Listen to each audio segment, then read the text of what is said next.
하나님의 나팔 소리 천지 진동할 때에 예수 영광 중에 구름 타시고 천사들을 세계 만국 모든 곳에 보내어 구원 얻은 성도들을 모으리. 주여 나팔 불 때 나의 이름, 나팔 불 때 나의 이름, 나팔 불 때 나의 이름, 부를 때에 잔치 참여하겠네.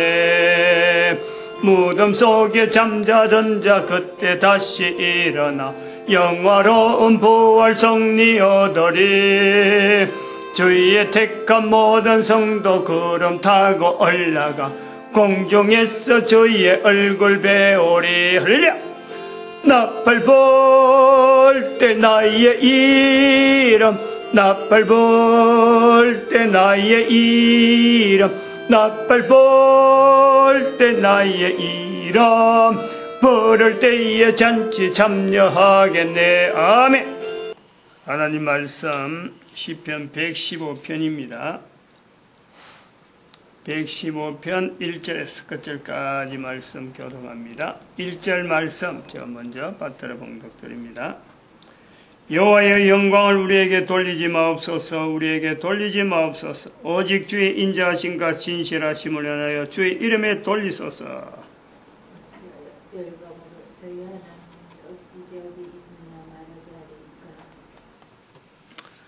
시편 115편 1절 말씀이 참 좋습니다.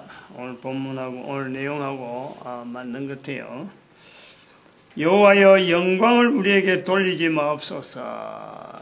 우리에게 돌리지 마옵소서 하는 이 표현, 이거 참 우리 인간들이 살아가는데 지나간 역사, 현재 있는 일, 앞으로 되어질 일, 내가 어떻게 했다, 우리가 어떻게 했다, 하나도 없어요. 사실은 될 수 있는 길을 열어주시고 잘못되어진 것까지 바르게 만들어 가시는 그 어마어마한 섭리를요, 우리 인간들은 인정할 수밖에 없단 말이죠.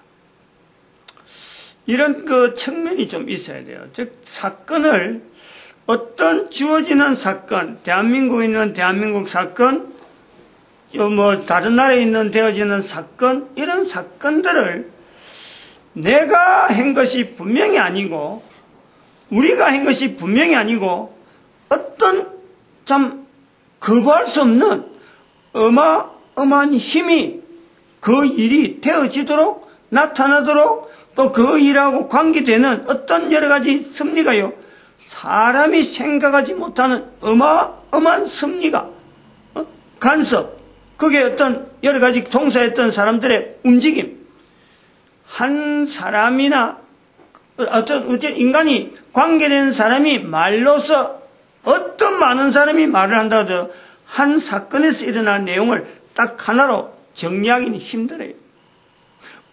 하나님이 하셨다 하는 그 내용에도 그 수많은 내용을 설명하려고 하면 안 된단 말이에요.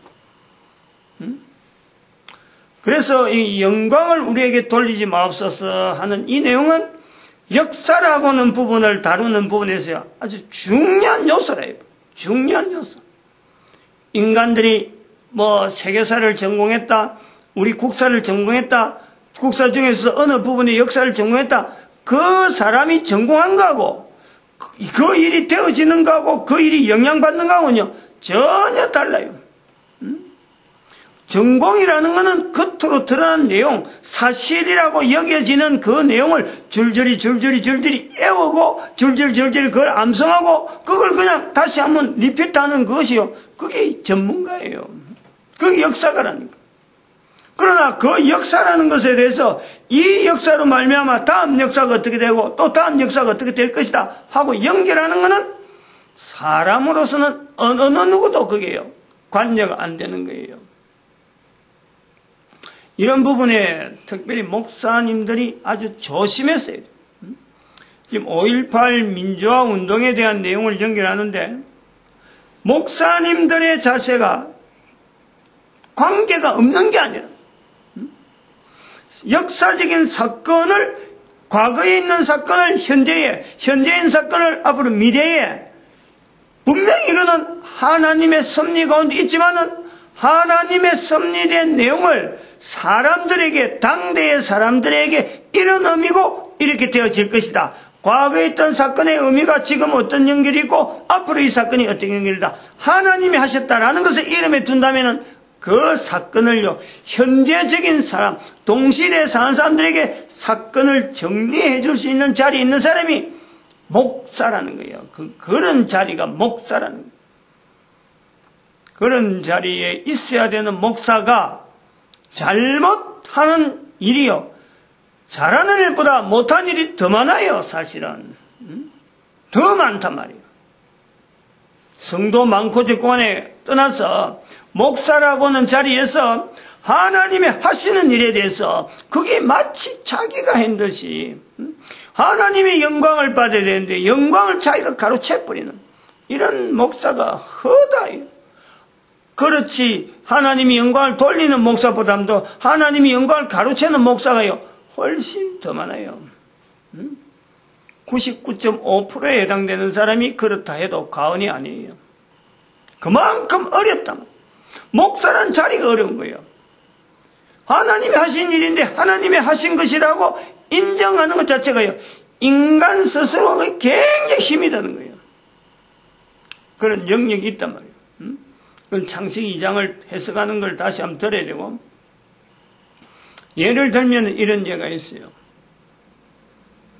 5.18 민주화 운동이라 할 때 이 민주화라는 속에 반한국이라고 하는 이 요소가 민주화, 화란 말이 있다는 자체가 아주 애매한 내용이거든. 민주주의도 아니고 민주당도 아니고 어떤 민주 어떤 분명한 실체도 이것도 아니고 저것도 아닌 게, 공산도 아니고 민주도 아니고 자유도 아니고 이거 자본도 아니고 그냥 하나의 비빔밥이에요. 비빔밥. 민주화라는 말은요, 이름이 민주화라는 것이 그것 자체가 민주도 아닌 거예요. 공산도 아닌 거예요. 그야말로 그 포장에 비빔밥. 근데 그 비빔밥을 하면서 뭐를 지향하면서 비빔밥 하는 사람은 어떠라는 게, 재료를 넣을 때 이게 어떤 맛이 나기를 바란다 하는 것을 할 때 재료는 여러 가지 섞여 있는 것이 저 어떤 그 민주 자체는 아닌 건 분명한데, 뭐를 지향하느냐 할 때는요, 분명히 우리가 공산사회 자체, 공산주의가 어떤 득세하는 그 내용을 지향하면서 민주화를 썼다. 이거는 분명해요.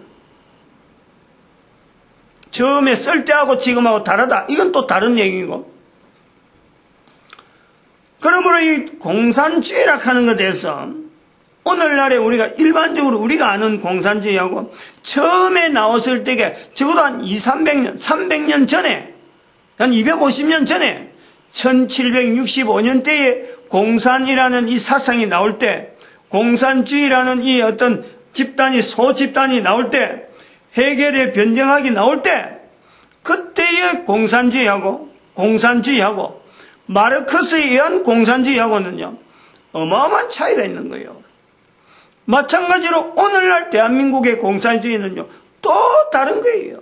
그 중간에 다양한 어떤 계층들이 수도 없이 있는데 이걸 통틀어서 공산주의를 할 때 우리가 쓰는 언어가 이게 잘못될 수가 있다는 거예요. 목사가 엄청나게 실수하는 거예요. 지난 주간에 2015년 10월 25일이 지난 주간이에요. 주일날 제가 설교를 잘 안 듣는데 우연히 그 서울의 명성교회 김삼아 목사님의 설교를 들었어요. 오후 3시인가 4시인가 그때 들었는데 설교를 거의 안 듣거든 내가. 다른 소식 뉴스를 이렇게 정리해야 될 길이 많으니까 주로 뉴스라든지 사건 사고 이런 상황에서 현 사회적인 내용에서 내가 많은 것을 좀 정리를 하는데,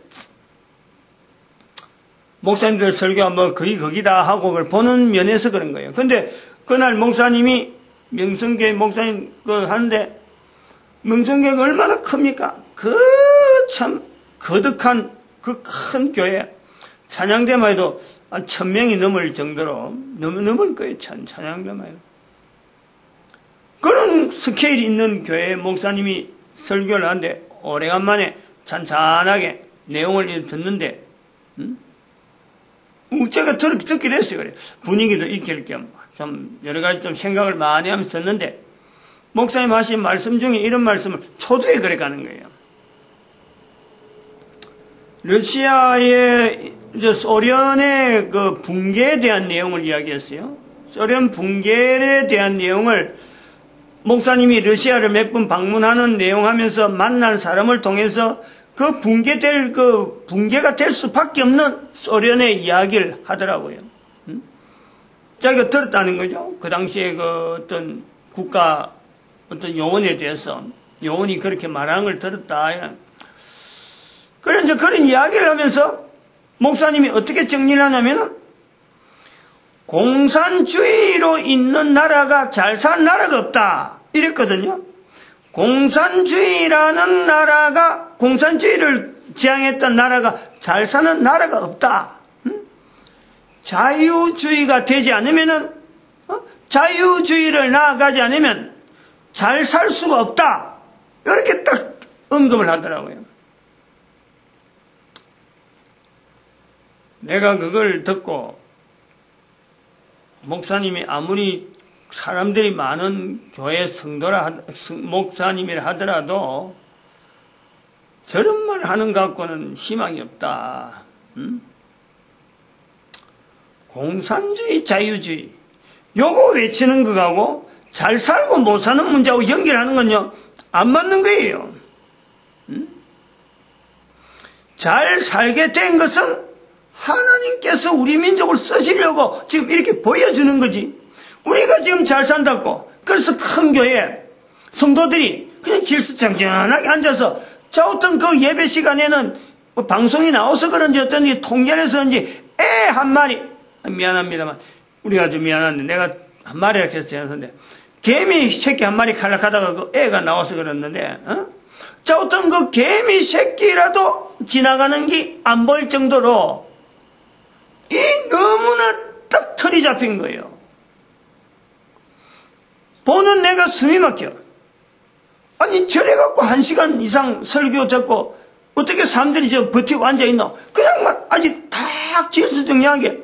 그것 자체가 공산주의더라고 내가 보니까. 사람을 사람으로 보지 아니하고 사람으로 여기지 않을 정도로 완전히 인형 딱딱 깎아낸 것처럼 딱딱딱 해놨는데 그 안에서 벌써 공산주의가 있는데, 공산주의가 되어서 못 산다. 자유주의가 되어서 잘 산다. 어떤 주의 갖고요, 그게 잘 산다, 못 산다는 거는 연결하는 것 자체가 안 맞다. 내가 그 예배를 이래 보면서 저렇게 질서정연하게 앉아있는 사람들 중에서 천국을 과연 허락하는 하나님의 어떤 섭리에 천국을 허락하는 사람들이 많을까? 공산주의 치하에서 거지처럼 자는 데하고 일하는 데가 뭐 구분이 안 될 정도로 그렇게 거슬리고 찌드는 그런 사람들 속에 천국을 허용하는 사람들이 많을까? 조금 잠깐 비교해 본 거예요. 저런 질서가 반듯한 데서 과연 하나님이 기뻐하는 사람들이 나올까? 처절하게 공산치하에서도 어떻게 하든지 하나님을 믿으라 하는 그 분명한 자세를 보였던 사람들, 그 사람들이 공산주의 그 치하에서 공산 정권 속에서 얼마든지 있었는데, 공산주의가 못 산다 사고 자유주의가 잘 산다고 이런 말을 말이야 목사가 하는데, 목사인 내가 잘한다 하고 계속 볼 수가 있나요? 그래 꺼버렸는데, 몰라도 한참 모르잖아요. 공산주의 자체를 너무너무 모르는 거 아니야. 공산주의 밑에서 북한에서 있는 지금 북한에 있는 하나님을 믿어보겠다고 포롱수용소 있는 사람 도대체 뭐예요? 그런 사람들 다 염두에 두고 이야기를 해야 되는데 잘 살고 못 사는 것 같고 공산주의가 이야기하는 거죠. 금년 5월 8일인가 8월 5일인가 신문에 났어요. 내가 그걸 잠깐 인용했는데 익산 아침에 내가 언젠가 내가 전주라 그랬는데 전주가 아니고 익산이더라고. 전북의 익산에서 국가 정부가 이슬람 음식 할랄 음식이 있어. 이슬람 사회에 있는 사람들이 먹을 수 있는 음식, 그거를 국제적으로 인정해주는 인정제도가 있어, 인정제도. 우리가 있는 하십인가?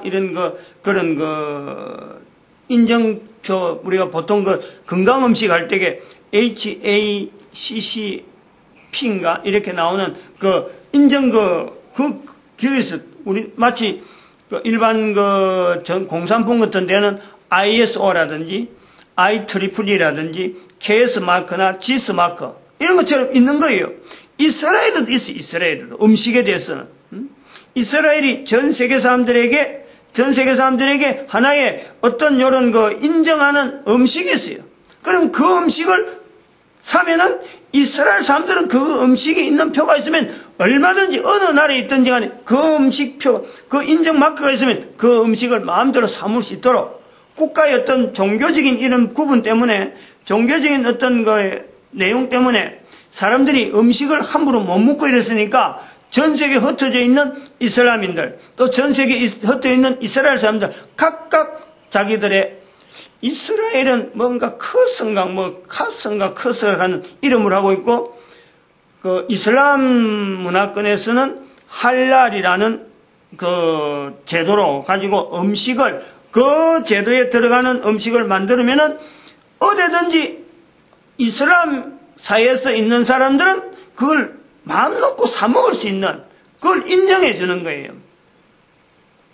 그런데 이제 그걸 국가에서 나름대로 전 세계에 지금 그건 하나의 시장이니까 하나의 인정표를 받는 음식 자체가 대한민국에서 생산되면은 전 세계에 수출할 수 있고 하나의 그게 상품으로서 가치가 그 시장 자체가 수천억 달러 돼요. 수천억 달러. 수천억이 아니라 수조 달러가 되는데 엄청나게 많아요. 그 시장 자체가. 그러니까 대한민국 정부가 이제는 익산에 전 세계에 있는 음식 문화들을, 여러 가지 음식을 소개하는 하나의 장소, 오늘날 공단 같은 나름대로 식품 공단이에요.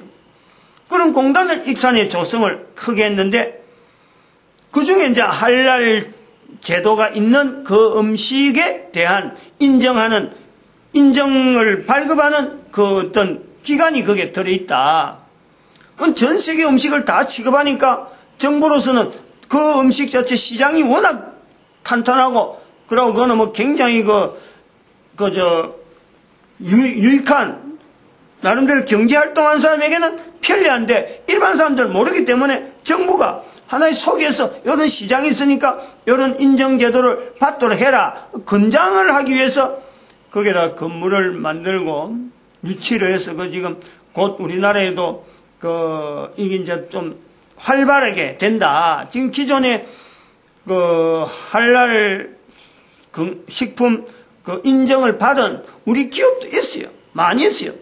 고추장, 무슨 고추장 하는 것도 전주에서 어제 나오는 고추장, 무슨 고추장 유명한 거, 그것도 있고, 또 무슨 건강식품도 있고, 몇 개가 있어요. 근데 이걸 더 확산하기 위해서 정부에서 하는데, 전북 기독교 언론연합회, 전북 언론 기독교 연합회, 기독 언론연합회인지, 전북 기독 언론연합회에서 왜 정부가 지원하느냐, 여기에 대해서 반박을 하는 거예요. 반박을.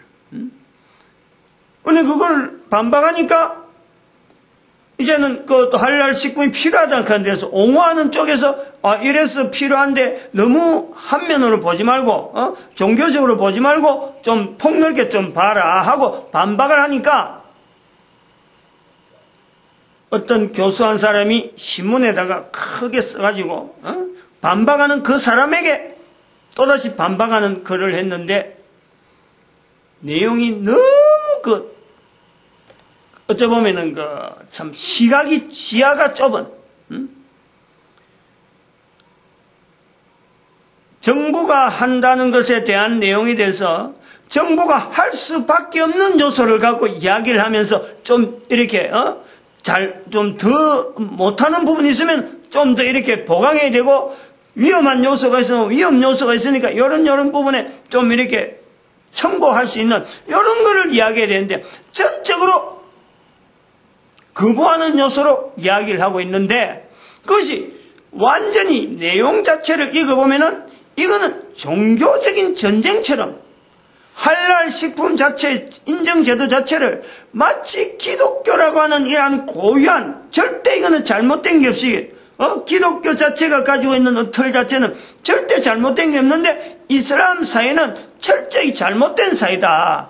이런 내용으로 해가지고 그 제도 안에 있는 모순적인 내용을 그냥 파헤치면서 정확하지도 않을 것 같은 내용을 신문에다 그냥 공개적으로 내놨고 있더라고요.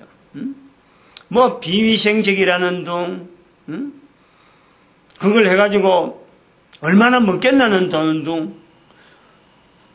그러니까 전혀 터무니없는 게 어떤 데이터 하나 없고 객관적인 자료 하나 없이 그냥 자기 주관적인 내용을 가지고 그냥 막 해놨는데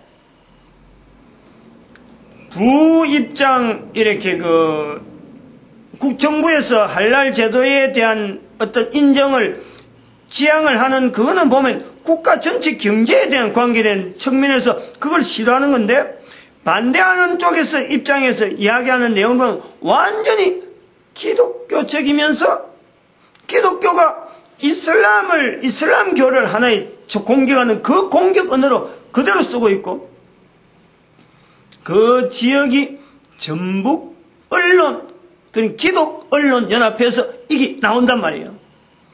그런데에 기독이라고 하는 이 단체가 그런데 들어가는 게 옳을까? 그것이 또 왜 하필 전북 기독교 언론 연합회에서 할까? 만약 그 문제가 다 문제가 된다면은 전국 언론 연합회에서 나올 수도 있는 건데 왜 하필은 전북에서만 그게 나올까? 자기 지역이 전북에서 그런 게 있으니까 먼저 알리기 위해서 그런 거 하는 거는 모르겠지만은 바르지 못하다. 차라리 기독교 이란 빼버리고 그냥 언론 연합회 했으면은 뭐 요런 데 한 지역 사회에 어떻게 보면은 음식 문화를 자기들끼리 보호하려고 전북 전남이 음식이 굉장히 발달하니까 우리 음식을 보호하기 위해서 뭔가 저 사람들에 대한 방어를 하려고 하는갑다 하는 지역적인 내용으로도 보낸데 왜 그게 기독이라는 언어를 쓰면서 색깔을 교회가 참여한 개신교가 참여한 듯한 그 내용을 왜 거기서 이야기하느냐. 그런 거 하려고 그러면 차라리 전국 있는 개신교에게 다 통제해가지고 자기 지역이라고 하는 그 자체를 배제해버리고 전국이 다 달라붙을 수도 해보고 그렇게 호응이 안 되면 그만 주저앉든지. 자우턴 이 표시를 내는데 전북 전남 지역에 있는 소위 말하면 기독교 이 내용하고 정치적인 이 관여가 너무 퍼져 있다. 너무 퍼져 있다. 정부가 하는 일에는 사사건건이 반대하려고 하는 그런 자세로 있고 자기 지역의 음식 문화가 마찰되니까 정부를 대항해서 왜 정부가 이러느냐 하면서 나오는데 왜 그게 교회가 그게 관계되느냐 말이에요. 왜?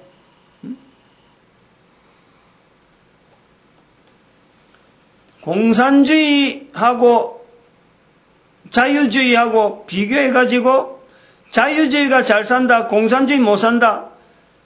어디다가 비교해서 뭘 비교해가지고 잘 산다 못 산다고 말할 수 있겠어요? 국가적인 GDP만 보고 잘 산다 못 산다 이거 비교해가지고 잘 산다 못 산다 할 수 있겠어요? 그 나라 속에 들어있는 국민들이 잘 산다는 느낌을 가지고 있는 그 국가면요, 자유주의 아니라도 공산주의의 다른 말이 사회주의인데, 사회주의 국가가요 훨씬 잘 살아요. 훨씬 잘 살아요.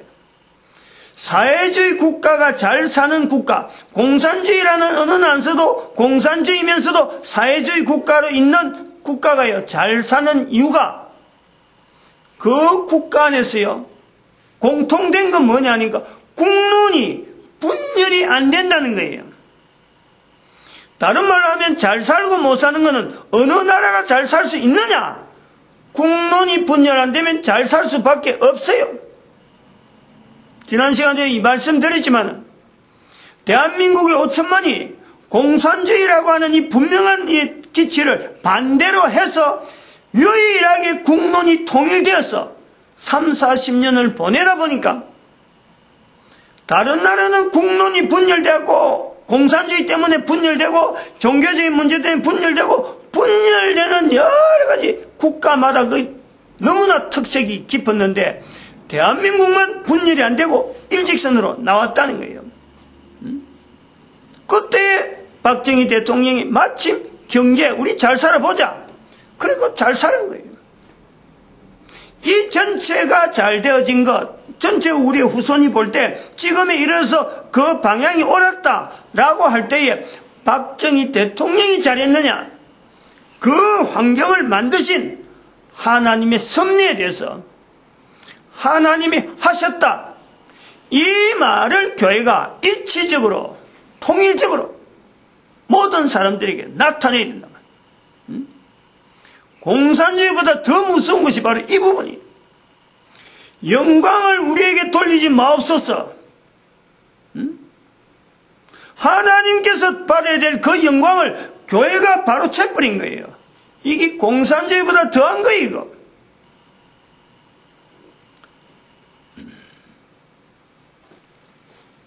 (1980년에) 광주 5.18 민주화 운동이 지금 공식적으로 그래 부른다니까, 그것이 일어났는데 1985년에 고 김대중 대통령이 민주화 추진 협의회를 했습니다.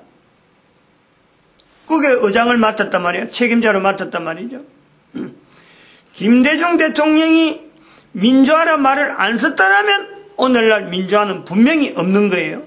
그러면은 김대중 대통령이 1985년에 민주화 추진 협의회를 맡을 때 그 민주화하고 오늘날의 정치가나 이런 데서 나오는 그 민주화하는 거하고 내용은 같고, 지금 있는 사람이 그 당시에 김대중 대통령이 민주화란 그 말, 그 골격을 나름대로 어떤 꼭 붙잡고 이거대로 한번 추진해보자, 그런 사람들이 민주화를 붙잡고 있는 사람이 일부가 있다 하더라도, 있다 하자, 민주화란 말을 쓴 김대중 대통령이, 전 대통령이 역사 교과서에 대해서 민주화란 말을 쓰는 그 본인이었지만은 역사 교과에 대해서 오늘날 민주화를 추진한다고 민주화를 붙잡고 있는 사람이 국정교과서를 반대하고 검정교과서를 추진하려고 하는 이 추세를 계속 붙들고 하는 이 내용에 검정교과서 속에서 빠지는, 즉 역사를 빼버리는 한국전쟁 주변에 일어나는 수많은 역사적인 부분들, 빼려고 의도를 가지고 있는 이 내용들을 전 김대중 대통령이 그것을 빼고 싶어서 민주화를 했을까? 절대 아니죠, 절대.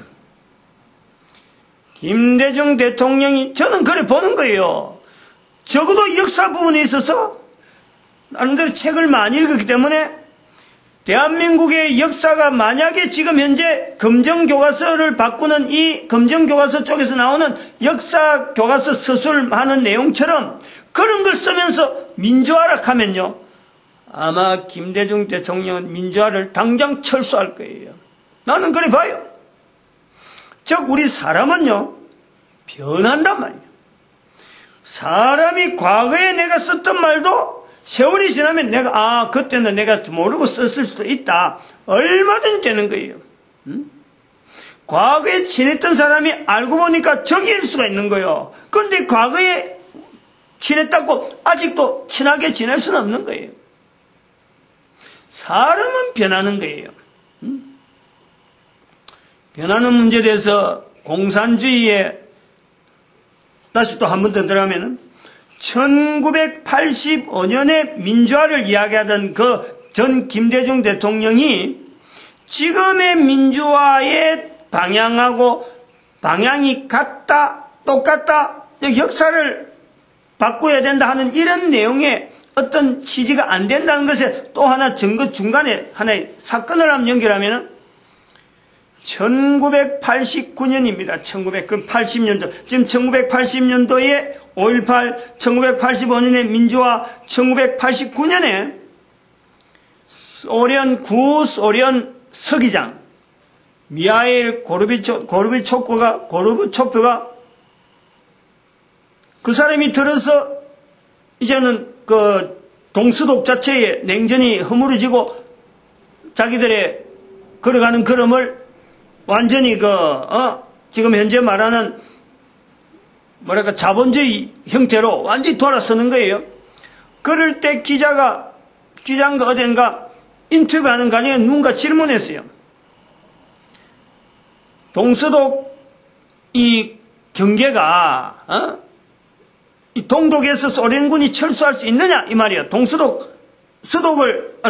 독일을 전부 다 통일시켰는데 소련이 철수할 수 있느냐 이런 내용을 이야기할 때 이런 거 비슷한 거 이야기할 때 고르바초프가 한 말이 유명한 말이 있어요.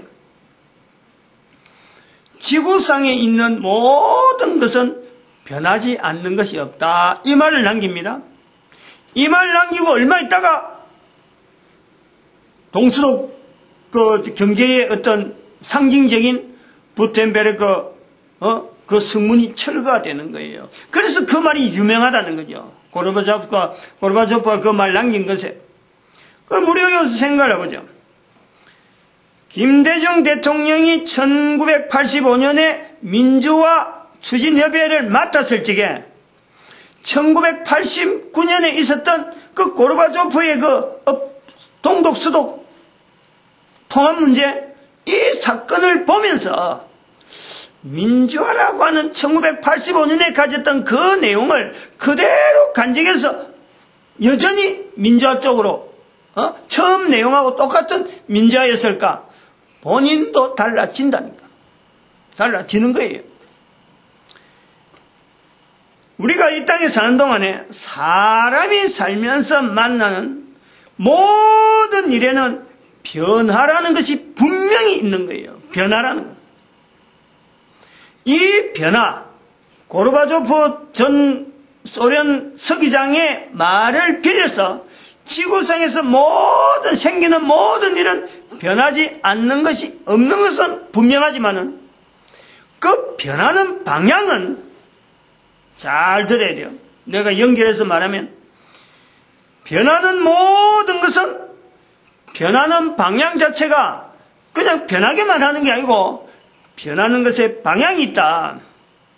그 변하는 방향은 영원히 변하지 않는 그 영원히 변할 수 없는 그를 향해서 변하는 거예요. 잘 정리해야 돼요. 과거의 역사, 오늘의 역사, 앞으로의 역사, 변해지는 사람을 초점하면요. 이게 기준이 없어요. 알 수 없어요. 지금부터 70년 전 소련의 모습이 70년 후에 이렇게 변화되는 거 아무도 모르는 거예요. 대한민국이 지금은 경제 대국이라 할 수 있는 11위지만은 이게 앞으로 111위로 떨어져 있지. 안 그러면 1위로 해서 전 세계 사람을 이끌어 나갈지 아무도 장담 못해요. 그러나 하나 분명한 장담은 할 수 있는 것은 뭐냐니까. 대한민국의 국론이 대한민국의 모든 인종이 우리나라 역사, 과거의 역사를 이끌어 주신 분도 하나님, 현재적으로 인도하신 분도 하나님, 앞으로도 인도하실 분은 하나님. 국론이 통일되면 우리는 전 세계에 동방의 빛으로서, 동방의 등불로서, 모든 사람들이 바라보던 그 빛으로서 하나님을 나타내는, 전 세계 인류 가운데 그 빛으로서 어떤 빛이냐? 하나님이 역사의 주관자다라는 것을 나타내는 도구로서 전 세계 사람들을 인도할 수 있는 세계에서 유일한 국가가 된다. 요거를 우리 국민들이 심어야 되는 거예요. 이런 일 한다면은, 이런 일을 지향한다면 국론이 통일되는 우리나라의 당면한 일에 대해서 과거의 역사 그거 지금 엉터리로 거짓말 하려고 하는 그 예쓰는 거예요. 정말 험한 거예요. 정말 보잘것없는 거예요. 내 한 개인이 할 수 있는 전 세계 사람들에게, 전 세계 사람들 중에서 대한민국을 1등 국가로 만들 수 있는 이 어마어마한 일에 내가 뭔가 참여할 수 있다 그러면 그 일이 역사, 왜곡, 대한민국 역사, 한국 전쟁이라 하는 그 어마어마한 그 위치로 가지는 그거 지금 없애가지고 그거 지우가지고 공산주의라고 하는 그 자리를 유지하려고 하는 것보다는 가치가 있고, 거기에 시간 보내는 게 얼마나 의미가 있고 할 일이 많은지, 어마어마하게 할 일 많아요. 어마어마하게. 국론 통일이라고 하는 이 과제는 대한민국에서 아주 중요한 과제예요. 어쩌보면은 공산주의라고 하는 이 어떤 어떤 이 남은 어떤 공산주의 무리들, 그들이 있음으로 해서 다른 어떤 여러 가지 다른 어떤 잡다한 이념들이 대한민국에 정착하지 못하는 하나의 방어막도 됐어요. 그것도 인정해 줘야 돼요. 그러나 이제는 지금까지는 그 방어막이라는 것은 변할 수 없는 어떤 그 분명한 흐름에 그거를 방향을 못 잡아가지고 그나마 바람막이 구실을 했다 그러면은 이제부터는 거의 필요 없이 바로 그 막을 다 절어버리고 우리 대한민국 전체 사회 속에 대한민국 5,000년 전의 역사가 분명히 성경에 창세기 10장에 기록된 욕단이라는 글자 속에 분명히 우리 민족의 과거의 역사를 분명히 잡고 지금부터 BC 1세기 혹시 AD 1세기에 나타났던 대한민국 남쪽에 있던 가야국, 제가 가야국 경계예요. 그쪽은 부산 경남 이쪽은 가야국 쪽이란 말이에요. 그걸 내가 자랑하려고 하는 건 아니고 자 어떤 이 신라 계통이 아니라는 거예요. 그걸 신라 백제라고 하는 이 구분을 하지 않기 위해서 내가 지금 가야를 이야기하는데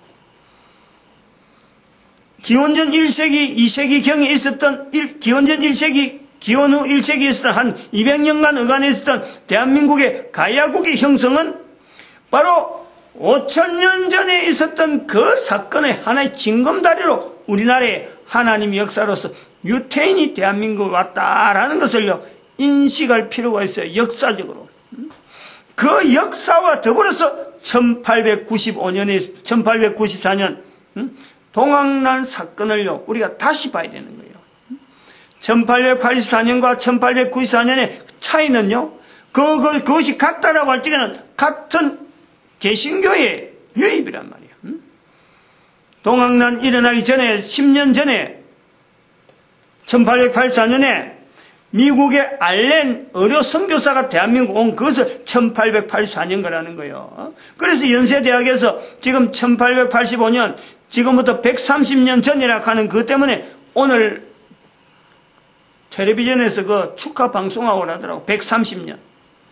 그게 제중원을 알렌 선교사가 고종황제를 아련하고 어떤 그 고종황제 아픈 데를 낫게 해가지고 이름을 제중원이라 해서 병원을 설립하는 거예요. 그게 연세대학교 전신이 되는 거예요. 그게.